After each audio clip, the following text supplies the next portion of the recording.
चला मग आज गरमागरम मेथीचे पराठे तुम्हाला दाखवते. चायसोबत तुम्ही सकाळी सकाळी संध्याकाळी चारच्या नंतर खाऊ शकता. सर्वात आधी मेथी मी धुवून कापून घेतलेली आहे. मैदा घेतलेला आहे, बेसन पीठ घेतलेले अर्धा कप आणि 1 वाटी गव्हाचं पीठ घेतलेले आणि मीठ चवीप्रमाणे टाका. हळद, लसूण आणि मिरची बारीक ठेचून टाकलेली आहे. ओवा आहे, दही 2 चम्मच घेतलेली आहे. थोडंसं तेल टाकून थोडा लाल मसाला करून पाणी टाकून मळून घेते. थोडं पाणी टाकून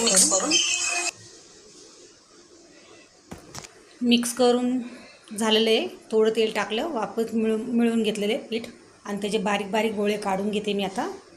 बघा बारीक बारीक गोळे केलेत. आता लाटून दाखवते. लाटून झालेली आहे. आता मी तव्यात थोडं तेल टाकून चांगली तळून घेते. हे बघा सकाळी सकाळी याला तेल मागून पुढून चांगलं लावलेलं आहे. लालझरक पराठा तयार झालेला आहे. जर माझी ही रेसिपी आवडली असेल तर लाईक, शेअर, सबस्क्राईब करायला विसरू नका.